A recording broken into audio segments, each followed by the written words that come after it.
Jeremy Corbyn today risked reigniting the row over his soft stance on Russia by insisting he could still do businesses with Vladimir Putin.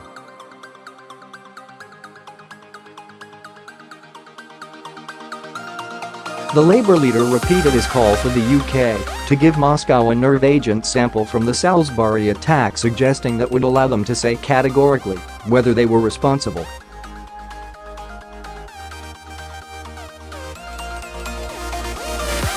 Even though Mr Corbyn also stressed that all fingers point towards Russia's involvement, the comments will again infuriate Labour MPs.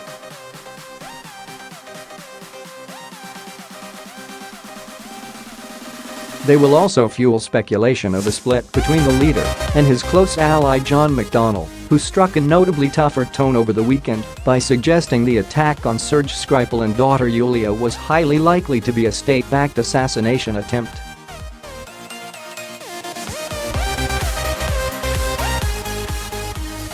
Mr Corbyn was heavily criticised by MPs from all parties last week after he pointedly failed to accept that Moscow was behind the attempted murder of former spy Sergei Skripal and his daughter Yulia in Salisbury.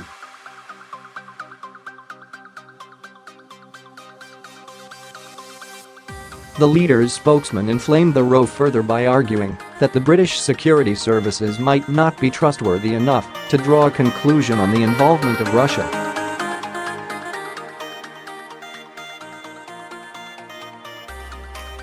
Mr McDonnell and Baroness Chakrabarti, close allies of Mr Corbyn, seemed to try to shift the party's position over the weekend by stressing that Russia is culpable and endorsing the government's reprisals against Moscow.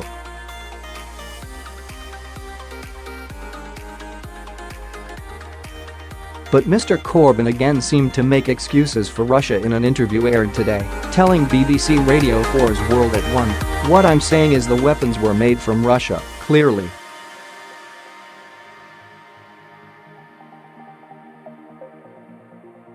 I think Russia has to be held responsible for it, but there has to be an absolutely definitive answer to the question, where did the nerve agent come from? I ask the Russians be given a sample so that they can say categorically one way or the other."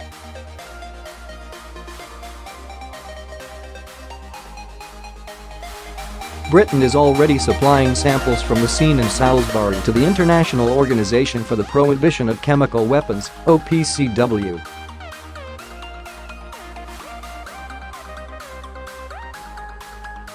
Ministers have warned that Russia would merely use a sample as an opportunity for propaganda and delaying tactics.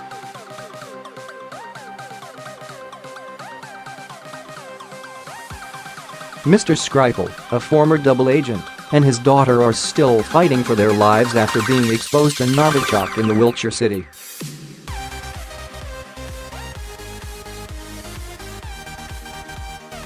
Shadow Chancellor John McDonnell has previously said Labour agreed with Theresa May that Russia was responsible for the attack.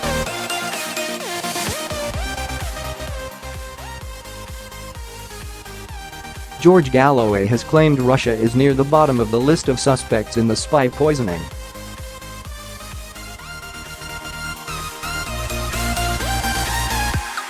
The former MP, a close friend of Jeremy Corbyn, dismissed the UK's conclusions that Moscow was behind the use of military-grade nerve agent in Salisbury.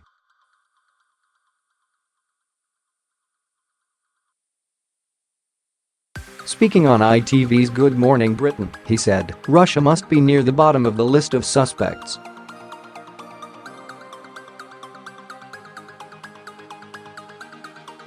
Rationally, logically. Asked about Vladimir Putin's comments that traitors must kick the bucket, Mr Galloway said, "It's everybody's view of traitors.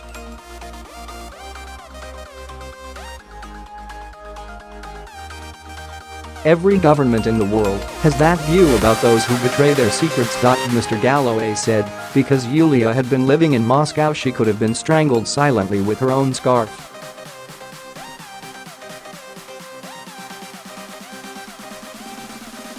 Pressed on who he believes is behind the poisoning, the ex-Labour politician said, "The oligarchy and fugitive thieves in Russia murder each other with great frequency, and they do it for criminal, not political, purposes."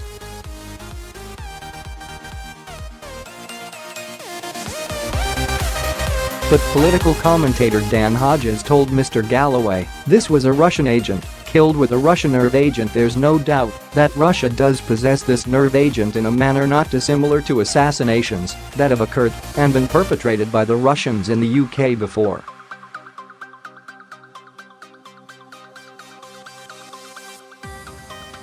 With the greatest respect, you don't need to be Sherlock Holmes to work out who's behind this.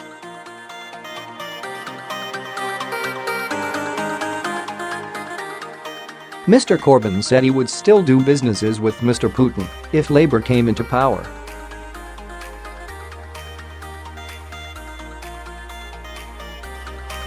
Would I do business with Putin?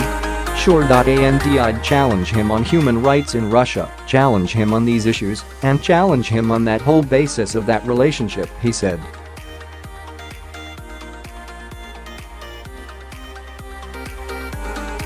Yesterday, Theresa May hit back at Mr Putin's dismissal of the British government's claim that Russia was responsible for the attack.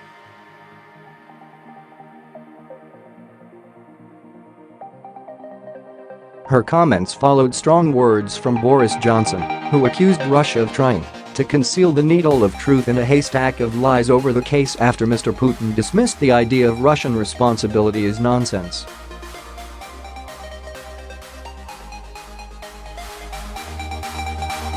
Writing in the Daily Telegraph, the Foreign Secretary said the use of a nerve agent against the Skripals was very deliberate.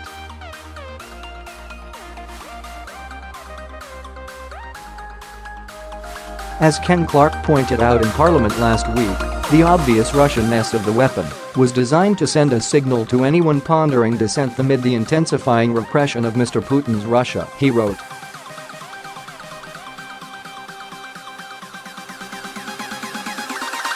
The message is clear: we will hunt you down, we will find you and we will kill you, and though we will scornfully deny our guilt, the world will know that Russia did it.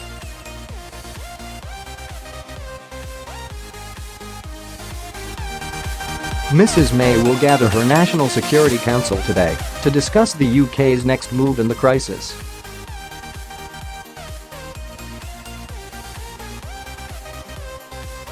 The 23 Russian spies who were expelled as part of Britain's first wave of reprisals are due to leave the country today.